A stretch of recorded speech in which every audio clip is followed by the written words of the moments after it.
Welcome to the Brainiate Show, where we talk about all things Salesforce, sharing the coolest features, solutions, and best practices to turn you into a Salesforce rock star.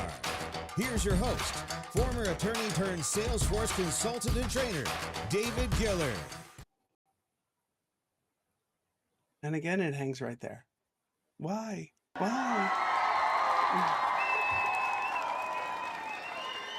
Hello and happy Tuesday, everyone. I am so excited to see all of you, and I am super excited to have Cheryl here with us today. Cheryl Feldman is in the house. Cheryl, Hey, how are you? David. Good. Thanks you so much for having me. I'm really excited to be here and to be on your show and to talk about some fun admin topics. We're going to be talking about consider them some fun. really important stuff today because, folks, if someone starts their Salesforce career by not giving much attention to security and visibility and sharing permissions of who is able to see what in Salesforce, it can come back to bite them in a huge way. So I think the people who are most attentive to this topic are those who have learned the lessons by either witnessing a mishap or by experiencing a mishap themselves. What do you think? I totally agree. And actually, how I became very passionate about these features. And for those of you who don't know, before I joined Salesforce, I was a customer for a very, very, very long time. And so I had a lot of mishaps and things happen. And especially way back in the day, I started with Salesforce at the end of 2003. So, and there weren't nearly as many training resources as you have today, like Trailhead. And I think that's where a lot of learning comes from, is from mistakes. That's why I always tell people, like, treat every mistake that you make as a learning experience, and then share what you learned with other people so you can help other people not to make that mistake. Sure, absolutely. And I can honestly say, as a teacher, as an educator, as a parent, as someone who has worked in organizations with more junior folks reporting into me, there are usually like two different approaches that you can take, and everyone sort of needs to find their comfort level. One, which is, slapping on the do this. No, you need to do it this way. I'm trying to help you, trying to protect you. Just listen to me. And the other one is telling them and coaching them, but at the same time, sort of, to some extent, allowing folks to make their own mistakes and learn the hard way that they should have listened the first time. But there was like a t-shirt bumper sticker that says something like, we wouldn't argue if you just would have listened to me the first. I'm screwing it up for sure, but it's along those lines. And it would have saved people a lot of heartache.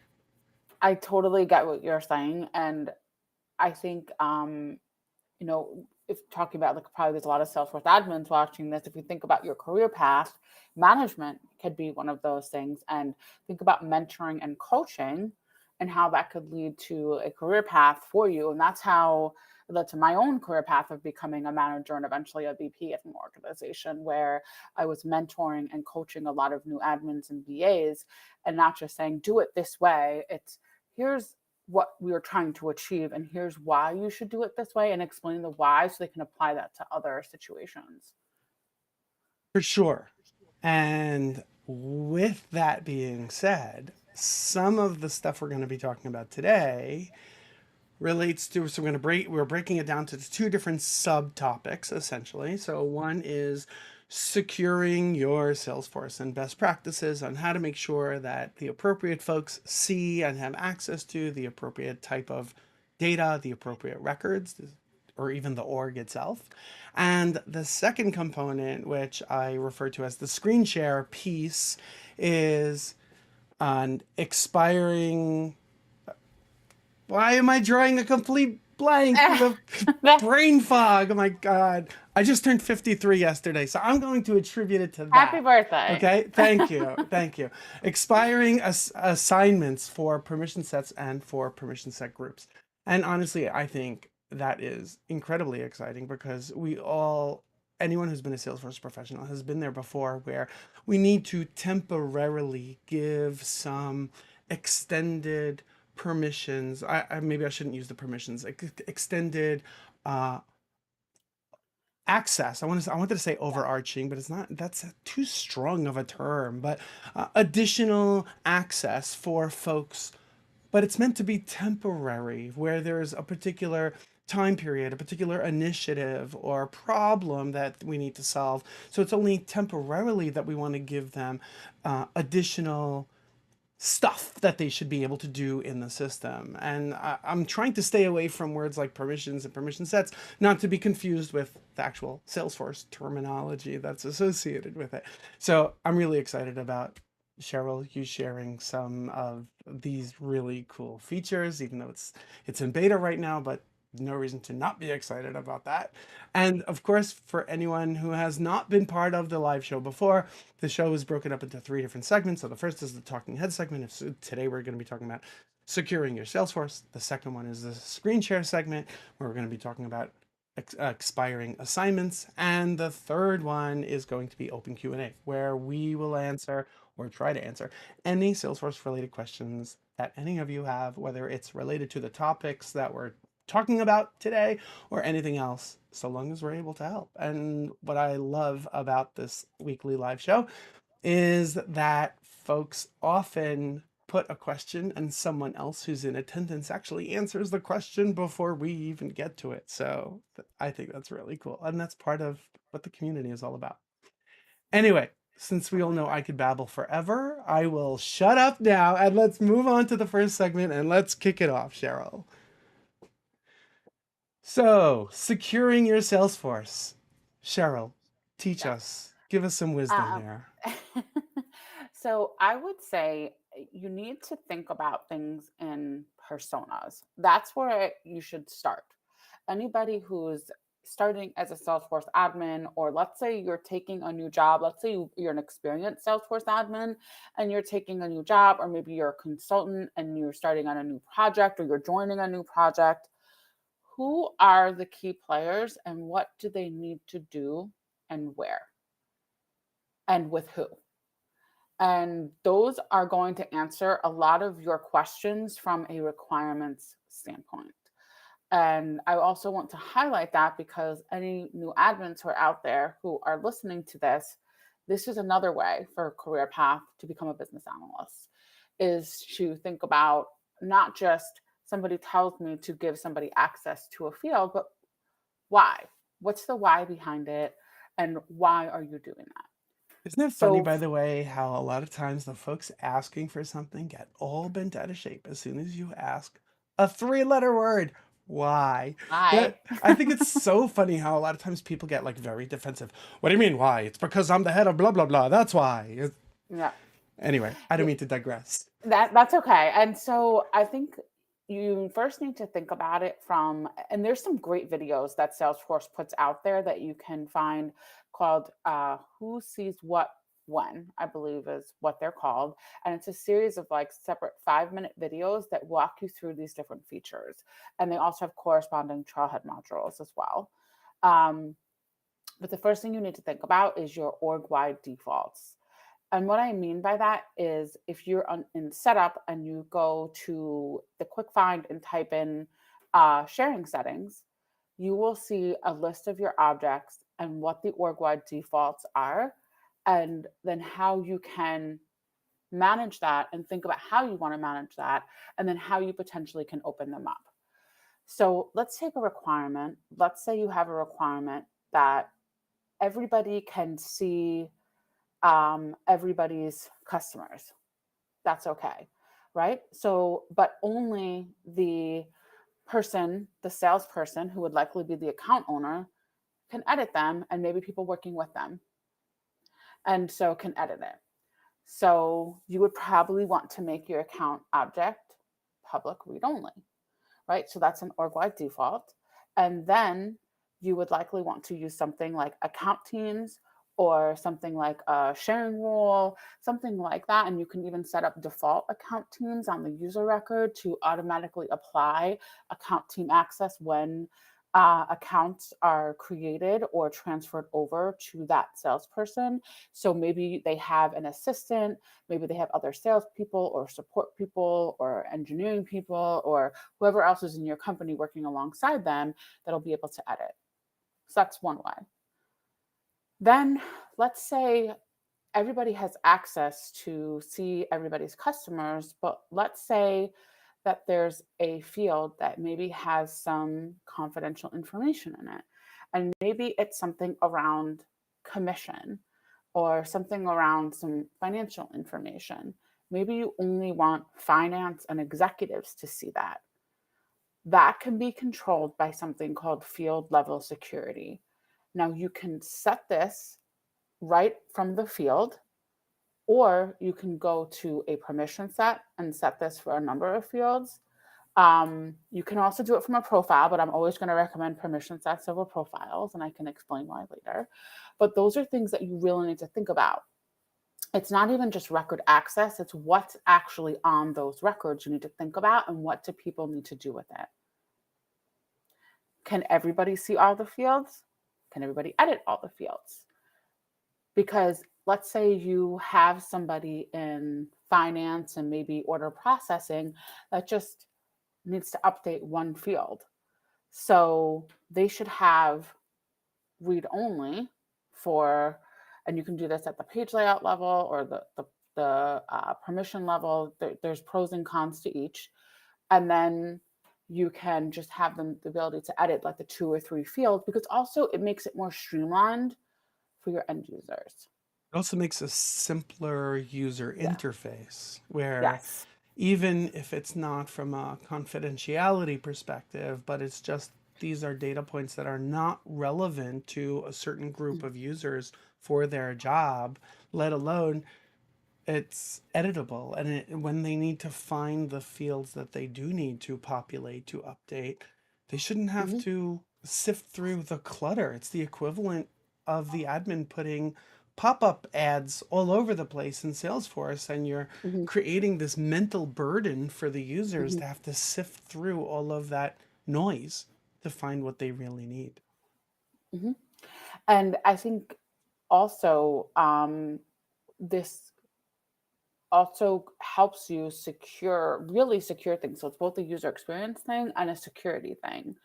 So I think those are some things you really want to take into consideration when you're setting up your org.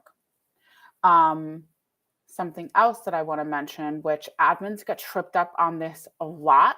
And this is something I've presented at a couple of user groups recently, and this came up every single time. Or didn't necessarily come up. People were asking questions about it because they're trying to understand it. If let's say you have public read only for your account object, but then somebody can't see accounts, why could that be?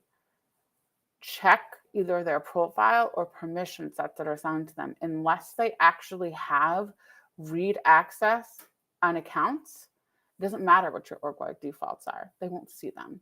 And so it works together with your permissions. So that's something that's really important. And that's something that I find that admins get tripped up a lot on, because they're thinking, oh, well, I set this, like, why do they need permissions? Also, you need a combination of both, right? So you need at least to be able to read. So the way I like to think about it is your sharing and access control what you can see, and then your permissions control what you can do with what you can see. And so if you don't have that read permission on a permission set or a profile for whatever object you're configuring the sharing on, it's going to be, the user's not going to actually have access to it. So that's something from a troubleshooting perspective that you want to look for. If you know that you have some sort of like public read write, public read only, or you have some sort of sharing rule where you know they're in that group that's being shared with, like what's going on there, then you know it's probably more likely a permissions issue. So one thing I want to touch on a little bit, they can see my little meme summary, right? That I'm sharing my screen. I will Okay. get to it. Hang on. Yes. There we go. Okay. So as a product manager at Salesforce, I'm constantly talking to customers, a lot of Salesforce admins about what their challenges are. I actually didn't create any of these memes. I either found them on Twitter or people sent them to me. And I think David actually created the first one. And really, these are the problems I'm trying to solve as a product manager for admins. Um, User access control is hard. What I just talked about, it's not easy. If anyone tells you it's easy, they really haven't done it, or they haven't done it right, because it can be very complicated, because especially when you get into really complex scenarios where you have a lot of different personas or very large user bases. um, we've done a great job, I think, at getting end users out of spreadsheets, but a lot of every admin, I would say not every, but I would say 80 to 90% of admins I talk to, they're maintaining a spreadsheet for something, whether it's for a migration, whether it's for user setup. I actually spoke to an admin right after I started. I've been at Salesforce about 6 months now, so maybe a couple of weeks after I started, and she was getting ready to go on maternity leave, and she's a lone admin. So they were hiring a consultant to take over for her for a few months. And she made this spreadsheet that went out to like ZZ of everything that needed to be entitled to different users when they started, because they use pretty much every Salesforce product. They use 10 to 12 App Exchange products. And then they have all these different permission sets that she created, or that were created through, that are in managed packages that have to be assigned. And it's like so much to remember for each persona. Now, she has it mostly memorized because she's been there for like 8 years and implemented most of these things. But now that she's going to be out for 4 months, training somebody on this who is coming from the outside that doesn't necessarily know their org is really challenging. Franken profiles. So we're still on the path to end of life permissions on profiles. And I know everybody's going to be like, what are you doing? What? None of it. I can't do this. I can't do this. And can't do that. I know. And so that's Cheryl's exactly on what it. that's exactly what I said when I was a customer. So we have, a lot of our customers are creating essentially duplicative profiles that have maybe one small difference. And a lot of them are default record type, page layout assignment, things like that, because we don't have parity on permission sets yet. And so those are things that my team is working on. Like, think about when you create a new field and you're setting the field level security. It's super easy, but it goes to profiles, not permission sets. And if you want to use permission sets, it's a little bit extra work. And so those are things that we're actively working on to get rid of some of these, because a lot of profiles, it creates a lot of technical debt for an admin to manage. Even worse, when they create profiles that have the names of employees as the name of the profile, and that employee leaves. So why is Susan Smith's profile assigned to 12 different people, and Susan Smith hasn't worked here in 20 years? Right. Yeah. So I would say profiles and permission set groups should be very much persona based, where permission sets should be task based.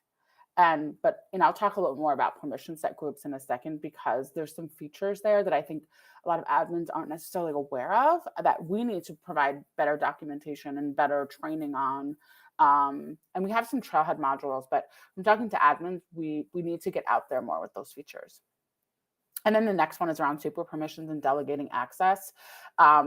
How many times have you had to give modify all data, or customize application, or view all data, or view setup and configuration, or manage users to a user who didn't need to do that, any of those specific tasks? They need to do some random thing that's either dependent on one of those permissions or coupled into that permission.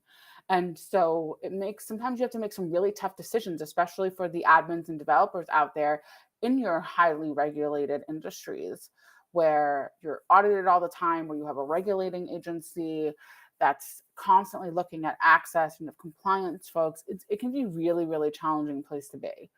And then troubleshooting. So troubleshooting is really hard for admins. Like what I talked about, like if you're, check this, it shouldn't be that complicated.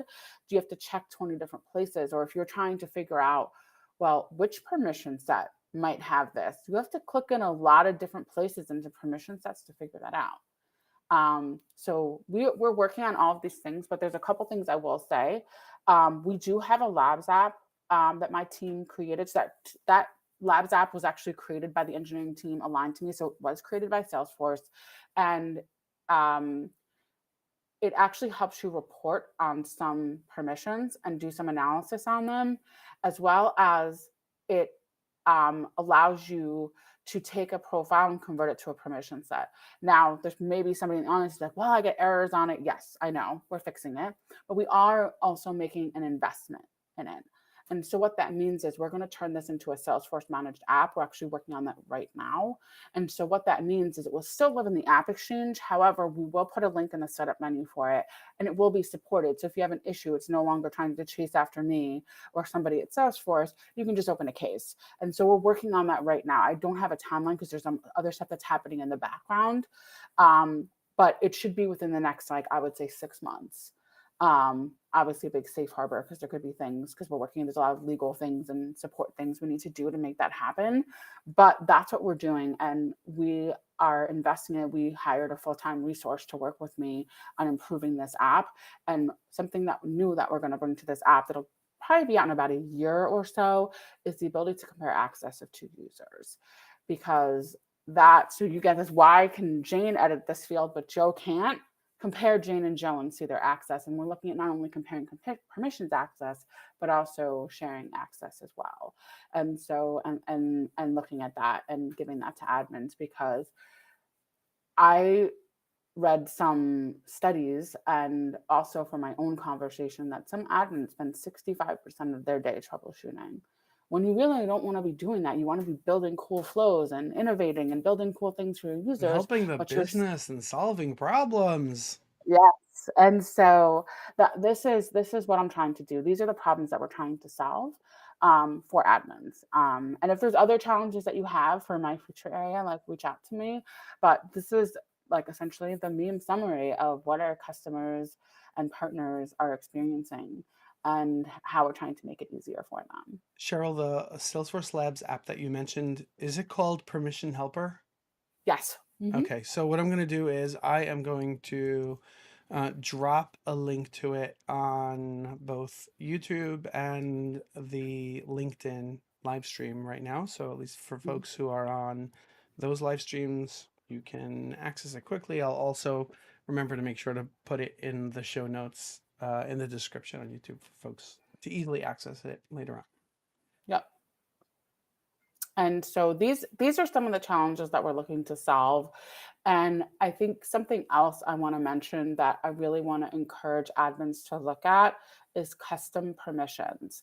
I was on a call with an admin who was really struggling with some troubleshooting, and I met her like a couple of years ago at a Salesforce event, so she knew me and she reached out to me, and I said, "Sure, I'll get on a call with you." And I was looking at a validation wall, and she had like 30 profiles referenced in this validation wall. And I was like, you should really look at custom permissions. And she wasn't familiar with that feature. What a custom permission is you can create essentially exactly what it is, a custom permission that shows up on profiles and permission sets, although you should use permission sets. And you can assign that to users, and then you can reference that custom permission in your formula or validation rule, and then just add users to that permission set or add that permission to a permission set that already exists. So then those users are either allowed, not allowed, or something calculates. And so that's something that I want to make sure admins are aware of, because the first thing I say is when we're going to be end of lifing permissions on profiles eventually. I don't have an exact date because we have a lot of work to do, but it's going to be a couple of years. But it's going to come around sooner. So really, really start looking at permission sets and permission set groups. But they're like, wait, but I'm referencing them in all these formulas and validation rules, and I'm trying to educate admins that that's not the best way anymore. That used to be the best way many years ago. But custom permissions are the best way. And if there's something missing that you need that isn't available for custom permissions, please reach out to me. I'm the product manager for that feature as well, and would love to hear if we need to do some work there. Two fun facts I just want to jump into interject Yeah, with. So yeah. one is, ironically, last week's live show, for last week's live show, I had Gidi Abramovich as the co-host, and he Mm, was specifically talking all about custom permissions, why and when to use them, how to use them. He was showing best practices around it. So even the examples that you just mentioned about leveraging them in formulas or validation rules. So basically to provide an exception where a validation rule should be applied for all instances except for individuals who have the following custom permissions. So he talked about and showed how to do all of that. So fun fact number one is for folks who want to learn more about it, I recommend that you watch last week's live stream with PD, where he talks about it. And the other fun fact on custom permissions is also one of those filtering options that we have on Lightning components. So on any Lightning page layout, where we can control this, let's say, list view or the details panel or a report chart, whatever it is, any component that we have on a Lightning page, could be a record page, could be the home page, etc. You can apply filtering on there based on various attributes of the user, of the type of device, of attributes of the record, if it's a record specific page, if it's a record page. But one of the other attributes that we have are the permissions for the user. So if a user has one of these permissions that you create, you can choose to display or hide one of those Lightning components. So it's a Yeah. very flexible and powerful feature. Yes, and so we're gonna have some more blog posts, I think, coming out. So pay attention to the admin.salesforce website. And I'm actually writing a blog right now about them. So I don't know when it's gonna be live, and I don't know when I'm gonna finish this blog, but I started it last week after that call because it was the third admin I'd spoken to within a month that didn't know about this feature. And I was like, we need to promote this feature more. So yeah. And then something else I want to talk about is permission set groups. So if you're not familiar with permission set groups, they are a way to essentially what it sounds like group a number of permission sets together. But there's a feature that a lot of admins either not sure exactly what it does or they haven't used it, and that's muting. And so let's say my recommendation for folks is to make your permission sets to be task based. What does your user or users need to do a specific task? All those permissions live in that permission set. And then your permission set group should be essentially your persona. So let's say you have a permission set for, let's say, accounts and opportunities. And let's say it has read, edit, create, delete. And you don't necessarily want to give everybody that delete access, but you want some people to have it. So what you can do is you can have a permission set group for the persona of folks who do need the ability to delete. Maybe it's your managers, it's people in finance, whatever that is. And then let's say you just have your regular sales or support people who should not be able to delete these things. You can go ahead and mute those in a permission set group. So you're not having to maintain multiple sets of very similar permission sets, which is something that I see a lot with customers is that they will have permission sets that have like one tiny little difference. And then they're like, oh, I didn't really understand. And I think there is a triad module that goes through this, but I think we need to provide some more like concrete examples to admins on how to actually use this feature. But it's also good if you're installing apps from the App Exchange and they come with a permission set. And let's say it comes with a number of objects. And let's say that permission set comes with delete access, or maybe it's create access, and you don't want people to have that type of access. Instead of having to go and recreate custom permission sets, put those permission sets in a group and then mute those permissions that you don't want your users to have. So that's another really good use case. So it becomes less onerous on the admin to manage a lot of these apps that come with a number of permission sets. For sure. And, I often say that it's easy. And I want to make sure that what I'm saying is not attributed specifically or exclusively to Salesforce. Similar to maintaining a home, whether it's a one bedroom or a studio apartment or a full-fledged house. It's very easy to unintentionally make a huge mess and a clutter everywhere because, oh, you walk in, you have your jacket. Yeah, I'll just throw my jacket here. It's convenient. But then when you need to find that jacket, when you need to use that space for something else, and you have to sift through all of the junk that you created yourself for your own prior convenience, it becomes frustrating and annoying. And by the way, it's usually even more frustrating and annoying, and probably some cursing happens and finger pointing when somebody else is criticizing the clutter that you created. So it definitely takes a different level of effort to be a little bit more organized and a little bit more structured and a little bit more thoughtful to figure out, okay, I'm about to take my jacket off, where do I put it? So in a similar way, for any customizations that we introduce into Salesforce, whether it's the behind the scenes stuff that users never see, like permission sets and profiles, etc., or if it's the externally facing elements that appear on a page layout, like the fields or the tabs or the screen flows, it's best for each of us to make sure that we think carefully about all of these different uh, pieces to make sure that we do it in the most elegant, scalable way that drives simplicity, not complexity. Yes, totally agree. 1000% totally agree.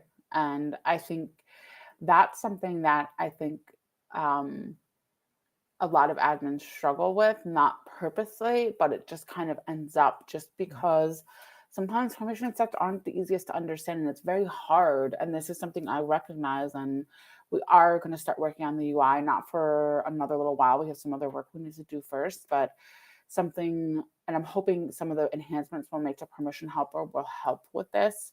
So, and I think eventually what I would love to do, like if you think about long term, what I would love to do when admin is creating, and this is not on my roadmap right now, this is just like something I would love to do, is when an admin is creating a permission set, um, and they start creating it, if there's one that already exists that's very similar, point them to that or give them the ability to merge, because that's something I think would help a lot of admins, especially if you're new and you don't maybe know what's in that org. And I'm not even talking about new Salesforce admin, new to your job. Or I was at a company one time that was just like buying companies. Like every day there was another announcement they were buying. And guess what all these companies had? Salesforce. And I was the get them on girl for like 2 years. And I was getting them either onto our Get them Salesforce on, org girl. or I was figuring out their org so they could meet our standards. And so it was a challenging time in my life trying to understand all of these orgs and not having a ton of tools to do that and always having to either use the dev console or pull things out to understand. Totally with you. It could be painful. Yes. For sure. Brian just commented he's the get him on guy. Hold on. I'll let me throw the comment on the screen. Let me put it down over here. Brian's the get him on guy. So I think we need to have a new subtype of admin or Salesforce professional, because it's more than just an admin. I just learned that now. You all just witnessed it. I never heard of that term before. Get him on. So that's what I Get 'em on literally girl. changed my job title at that company. And actually they were like, Cheryl's the get 'em on girl. Like every time like that, right after the M&A would be signed, they would come and talk to me because I would need to understand how their entire business worked to figure out what they were doing with Salesforce. And they always assume it's about as easy as flicking on a switch or Right. plugging in a toaster. Come on, are you done Until yet? Can you get it done by 4 o'clock? until I would show them this massive spreadsheet comparing their two orgs and being like, okay, so which process are they using? Let's talk about their old multi-select pick lists and person accounts. So Right. I'm kidding. But yeah, Anyway, and I'm open to taking questions if anybody has any, and let me just quickly state all the features that I cover. And obviously I can answer more questions about the platform, but specifically if you have product related questions, I am the product manager for authorization experience, which includes profiles, permission sets, permission set groups, setup audit trail, delegated admin, release update framework. I don't own every single release update, just the framework. The permissions framework, so I don't own every single permission that you see, just the framework. The permission helper labs app, as well as a couple of new features that we're working on that you'll start to see coming out in the next couple of releases. That's a lot. And it's all very, very impressive. Yeah, and pieces of the user record as well. So not everything on the user record, but definitely a good chunk of it. Very cool. Very, very cool stuff. All right. Ready to talk about assignment expirations? Sure. All righty. Let me share my screen here. Okay. Let me just make this bigger. So I am just in like a dev org. So this is just a demo org that I set up. And so the first thing, this is a feature. Let me give you some background on this feature. So David mentioned this before, but a lot of times when I was a customer, I would get these requirements where somebody would going on vacation or maternity leave or paternity leave, or it was for a specific project where we needed to temporarily grant access. And either you had to build these complex flows that sometimes were throwaway for like one user or two users for a specific amount of time, or you had to build some complex flow with a bunch of custom metadata types or some object to maintain this stuff, which your everyday junior admin may have some challenges understanding at first. Not saying they can't learn, but it's not something that's like super easy to understand. Or you could do what I used to do when I didn't have time to build those flows, is maintain calendar invites to yourself to turn off access. And so what we decided to do is we wanted to build this in platform one to make it easier for our customers, so they don't have to maintain automation, that the platform does it for you, and also to help our customers secure things so they're not over permissioning. Meaning maybe you need to give customized application for a few days to let a user do something, or maybe modify all data for a few days, but you don't want to give it to them forever. So you can actually expire it. So let me actually show you how this works. So first you need to turn this on. So it is in beta, but anybody can opt in. It's very easy to turn on. So you're just going to go to user management settings under users and setup. And then you're going to come down here and you'll see permission set and permission set group assignments with expiration dates beta. You just want to make sure this is enabled. Now, if we go to a permission set,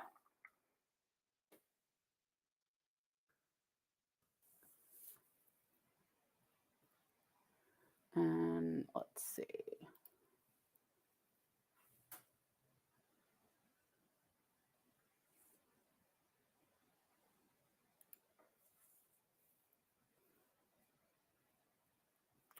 You will see a new button here called Manage Assignment Expiration. And I want everybody to pay attention to this, because this will become the button. We won't have to, this is the old button. This will become the button for managing assignment for permission sets, whether you want to expire them or not. So when I click here, I have no current assignments here. If you did, you would see the users, and I'm going to go ahead and add assignment. And then it's in Lightning, which I'm really excited about. And so you also get all the features of Lightning List View. I remember I used to make this list view for this in Classic that was called Search. And I would just update the criteria every time I needed to find users or like some random thing. So here, what you can actually do, if you want to find, here's all my active users. And then if I just wanted to search for a person, I can use the search here, and it works just like list view. So I'm really excited about that. So I'm just going to add Belinda for just an example here, and I can assign it with no expiration date. That's how assignment works today. Or I can specify the expiration date, and I can say 1 day, 1 week, 30 days, 60 days, or I can enter a custom date of my choice. And so if I enter a custom date, and let's say I want this until March 31st. And I think my time zone is actually Eastern, so I'm going to move it to that. And then if I click assign, you will see success. If it doesn't assign, if there's some sort of issue, you'll see a failure here. And when I click done, you will see that this is expiring at March 31st at 11:59 p.m. And so you'll I see it love this. automatically shut off. And so what's good to know is that the assignment will still be there, but the access goes away. And when you actually look at the API on the back end, you'll see a status there. And so you're able to actually see on the back end. And so you can set this either through the UI, and also is accessible through Flow, through, if you wanted to use data loader, if you have a bunch of them to set up, or if you wanted to do something through Apex, like you have some Apex or Flow, some automation that you wanted to do, you're able to access it through there as well. This is very cool stuff. I Thank you. am curious where the origination, where the idea came from. Was it one of those things that came from the community through the idea exchange or somewhere else? So yeah, there was an idea out there. I think it had around, I don't know, 500 or 600 votes on it. So it wasn't a ton of ideas, but Hmm. it really came. So as a product manager, we look at a number of different Right. things. We look at, and this was actually, and I can't take full credit for this. This was actually started by the product manager who was in the seat before me, who decided to take another role at Salesforce. Hmm. And so she was looking at what she explained to me is she looked at the idea, but this also came out of a number of customer conversations, as well as when they started looking at how many customers were just giving out so much customized application and modify all data and never shutting it off. And when they started having conversations with customers, it really was because they either had to build some automation to do it, they had to remember to do it, and they had so much to do just to remember that. And that's where this came from, essentially. Yeah, I totally get it. And I'm also curious, sort of like the slippery slope, whether or not the next thing that folks are going to ask for associated with this is to schedule the activation of an assignment. That is the most requested area I hear when so it's in the backlog. I can't tell you when it's coming, but we already did this solution for it. It's just a Right. matter of me prioritizing it Right. based on some of our other priorities. But from the minute I really started talking about this a couple of months ago, that was the first thing that came up was, well, I want a start date. I don't need an end date, but I have some operational Right. team somewhere that's setting up users, and they're doing this once a week. And I would love to say, okay, well, their access doesn't actually start until they actually start with the company, which is like March 2nd or something. But I'm setting them up today because it's on my to-do list. Right. Very cool. I love it. Yeah. Anything else that you So want to show associated with assignment expirations, Cheryl? I'm sorry. Is there anything else that you wanted to Nope. show? I'm Or got sorry, to, the audio cut out there for a second. it's okay. Nope. I think that's everything I wanted to show you. The same experience is on the permission set groups as well, so you'll see it on both. But give me feedback, because this UI will become the UI for assigning and unassigning permission sets, whether they have an expiration date or not. So I would suggest everybody just turn this on. Everybody can just turn it on. Try it out in a sandbox, in a dev org. Turn it on. And let me know if you see something that's missing that you have in the classic view today. I found a couple of little minor things, but you can still get to them in other ways. So I haven't found anything that's glaringly missing. Love it. So we actually do have one comment slash question on this topic. So let me throw that on the screen. Move it up a little bit. So Aaron is basically asking, okay, what about when you've got more than 2,000 records to show in the list view? So this is essentially the way we have this today. So let me actually come back here. So we have, let's see, let me go to active users. So I don't have thousands of users in here, but this should be essentially an infinite scroll. So wow, if you have 50,000 users, there may be some challenges there, but we've tested this heavily with and I think there were some limitations on the old classic view, but some of the limitations should go away with this list view and the infinite scroll. Also, what I typically do when honestly, I do this not only for list views, but also for reports. When a list view or a report is expected to show an overwhelming number of records, let's say all accounts within that are in the system, and it could easily be many tens of thousands. Um, it's usually best to do one of two things: either to segment them off to only show them, let's say, by record owner or by geographic region, to do something like that, or to simply, especially in a report, not so much a list view, to display the graphical summary. And it's through the navigation, the drilling in on the report chart, that it will automatically filter to only show those records down below that meet the criteria that are represented in there. So I would apply the same thing if you do have, let's say, 5,000, 10,000 active users. I would start to create a list view. If you could, I would create a list view showing, segmenting off users by role, by type, by last name, by geographic location, something like that. Yep. And another feature that we're working on, which is we're still in development of it, but I would love to come back in 3 to 4 months and show you that feature that I think is going to help with just managing large volumes of users. Because I come from that world. I come from large enterprise banking, where some of my, when I would consider a small org, it was 2,000 users. Like my big org sometimes can be 50, 60,000 users. So I totally get it. And it's something that we need to make easier. So we're working on another feature that kind of is overarching to help with some of the user management pain points, especially for any size org, but they will especially help when you're dealing with these large volumes. And so I would love to come back, and whoever, I forget who asked that question, C Feldman at Salesforce, would love to talk to you about it and show you some of our use cases. Yep. Mitch has a related question, learning a little bit more about how to turn it on. What I'm going to do is I'm going to cut and paste the link to the help article. And Mitch, I see that you are on through YouTube, so I'm going to paste that onto YouTube. And since I have the window open, yeah, I have the window open for LinkedIn. I'll post it over there as well. So yes, there's we have also, it's been in the release notes, as well as I also have, David, I'll send you the link to a blog post I wrote on this feature, as well as we did a video for Release Readiness Live on this feature. So you can actually see me live configuring this as part of Release Readiness Live, and also a blog post talking about essentially why we delivered this feature and how to set it up. I'm on it. I'm cutting and pasting that now as well. Okay.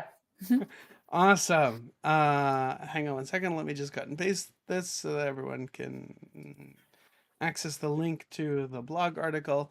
And let's take a look and see what other questions we might have. That's it in terms of questions associated with this. I think we do have a couple of other questions that I highlighted that we can get to. Alrighty. So Brian has a two-part question, and here's part number one. And I apologize that I'm looking off to the side. I'm using a teleprompter, and yes, when going live, no matter how much you test things out, things go wonky. So my teleprompter screen is wonky right now, so I'm sort of looking to one of my monitors on the side to look at everything, so it's challenging to make eye contact. So Brian says, I've merged 5 orgs in 4 months into a new org, and I'm still somewhat of a new admin. I've tried keeping my permission sets very simple because the client requirements are to keep everything open. So first of all, I applaud you for trying to keep things simple, because it is very challenging to do it in any one org, let alone when you're consolidating multiple orgs into one. So the follow-up, the kicker of the question is here. What issues might I run into? And what suggestions do you have for me? So Cheryl, you could take it first. And So my suggestions when you're keeping things open is also really think about what does open mean to your customer, or to you, or to, it sounds like you might be a consultant. What does that mean? Because and I think make sure it's defined and everybody agrees on that definition, because I've worked at organizations where when they said open, they meant open for a very specific group of users, not everybody. And when you start merging multiple different, I don't know if they just bought a bunch of companies or they had separate orgs for each business unit. But I think making sure that everybody agrees on that definition of what open means, I think is going to be very important. And to make sure you're revisiting that quite frequently, especially if, let's say, they acquire another company or merge another org, just to make sure, well, open means everybody we're bringing in can see all of this other data. Is that okay? And the answer may be yes. But if it's not, you have to kind of think about, well, who should see what? Um, I would also say if it's very open from like an editing standpoint and everybody can edit each other's records, I would make sure you're using field history tracking and also making sure that everybody is aware that everybody can change everybody's things, and think about, maybe you don't want people changing closed won opportunities or closed lost opportunities because those are kind of done, or maybe you don't want people editing activities that were in the past, or things like that, to have your data somewhat normalized and make sure you are putting some best practices there from a data governance standpoint. Those are the two big suggestions I would have, but I think keeping it simple. And if your organization or your customer is completely okay with you keeping things open, I think that's great. But every organization is going to be different. And so I would just make sure everybody agrees on what the definition of open is. And everyone also even understands what having it open means. So we're Yeah. not at all, neither of us are implying that you're doing anything wrong, but they should just fully understand that, because in the end it means trusting employees that they're not going to use the data in a malicious way, because in theory they could. So it's something to just be thoughtful of. Okay, another question. We actually have some really good questions over here. So Colin wants to know, if you have multiple people in a permission set, can you expire their access at different times? Yes, you can. You just have to do two different assignments. So let's say you have 3 users that are going to expire on March 31st. I'm just making something up. You would essentially add those users to the assignment and select March 31st. And then if you have 2 users that are going to be like June 30th, select those 2 users and then do June 30th. What I want to do in the future is to allow you to select multiple users and then essentially have some sort of grid where you could select multiple permission sets, but there's some challenges there we need to work through on the back end before we can do that. But yes, you can. Ultimately, you can. You just have to do it in 2 steps. Awesome. And by the way, I just want to call it out. Lynette had nearly the identical question, just worded differently. So there's a common theme to that. Okay, Emmanuel's got a question, which is, given that you have a collection of business requirements, is there a place to look at to guide you in building a solution for a Salesforce implementation for someone new in the ecosystem? Cheryl, what are your thoughts on this one? So my thoughts are, first, I would talk to, so if you're already a Salesforce customer and let's say you have a new requirement or you're just getting your org set up for the first time, I would say talk to your AE and your CSM and let them know your requirement so they can also help you get internal resources at Salesforce to help you through that. I would also look at your use case either on the admin blogs or the architect blogs. There's a lot of solutioning guides there on how to solution very specific things. And I would take a look at those. But I also think, and the answer from your AE or CSM, maybe you should hire a partner. Like David's a partner. You should hire, they call them SI, system integrators, and you should hire somebody to help you and work alongside them. I think that's especially important. And that's not actually how I got started with Salesforce. That's how I would say I got more advanced with Salesforce. Is I had taken a job where they had a very, very messy org, and I cleaned up as much as I could on my own, but there was just some things I didn't know, but I knew they existed, but I didn't necessarily know how to set them up or the best practices. So we got some consulting hours from a local consultant and who was super experienced in some of these features and also had development experience. And so I was able to work alongside him and I learned a ton from him. And so that's something else I would suggest as well. That is a definitely a great way to learn. That's honestly how I learned as well. When I was at GE and Salesforce landed on my lap, it was through the Salesforce employees and the consultants that GE hired. I was trying to take everything in like a sponge, and it was Yeah, so overwhelming. Oh my God. yeah, I will never forget how overwhelming yeah. it was, which is why And I can totally empathize with anyone who feels that way now. yeah, and also Trailhead.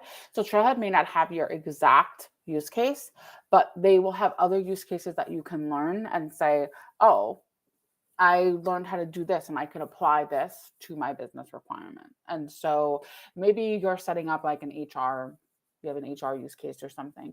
It may not be an exact HR setup, but it would walk you through setting up custom objects and processes and how to track data and how to lock it down and how to open it up and how to automate it. And you can apply that to your use case as well.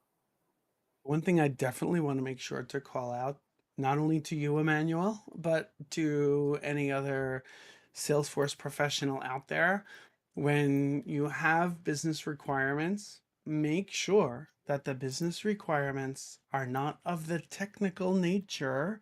Instead, they need to be business requirements focused on the processes that the team is looking to work with.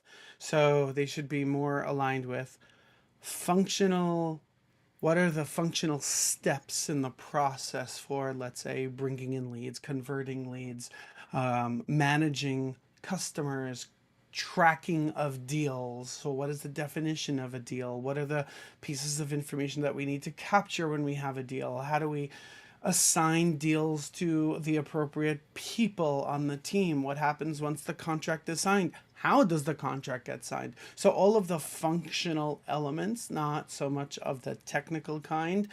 The the functional elements need to drive the technical elements, because if you're sitting with a bunch of what you think are business requirements, what the business is calling business requirements, but it's basically saying we need to have a field, and the field needs to be called favorite flavor of ice cream, and we need to have the following options available to us, and we need to report and sort off of this field. Like, yeah, you could do that in Salesforce without a problem, but you're not really solving any problems.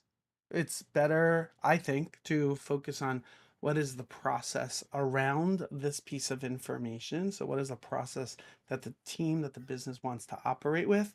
And then get to the level of granularity of the different data points and who needs to see them and who should have edit access to them, etc. I see a lot of people who are new to the Salesforce ecosystem focus instead on the technical. They're super excited because they learned on Trailhead how to create custom objects, how to create fields, how to create flows, and they just go ahead and they do it, and they have no idea what the process is all about, and they can't have an intelligent conversation with the business about solving their problems because they have no idea what the process is. They just know about the custom elements that they've introduced. So enough of that soapbox. I'll go down. Okay, Mary's got a question, so this sort of ties back to and then we're going to wrap it up, by the way, because we're at the top of the hour. Mary wants to know, as it relates to permission sets and knowing, this goes back to the conversation we were having earlier, Cheryl, and we were talking about having permission sets and like where there's only one tiny difference between them, to really know at the get-go on the surface level what is the difference between some of the permission sets that we have in the org. So she's asking, can't we just give it a name of what it has to do with or include it in the description? Your thoughts? You can, and I recommend that, but not everybody does, or sometimes the names have to be vague. I mean, I think the name field has like 100 characters, and the description field has more. So, you can't fit everything in there. So a lot of people put things like sales access, or if you're new to an org and there's a ton of permission sets and it's like sales manager access, and you're like, what is this? What does that mean? And so that could mean a lot of different things to a lot of different people. Or it could be something like account and opportunity access, and you're like, well, what does that mean? And so that's why we want to improve the UI. But I always say name things in a way that's easy to understand. And if you win the lotto and somebody takes over, they'll be able to understand your permission sets as well. Couldn't agree more. Absolutely. All right, let's wrap it up. Cheryl, thank you so much for joining us today. Thank all of you who joined us on the live stream. For those of you who are watching the replay, we missed you during the live stream, but you could always catch us next time. Uh, Have a great day, everyone. Cheryl, thank you again. You're welcome. All right. Have a good one. You're a Thank rock you. All star. All right. right. Bye bye now. Bye.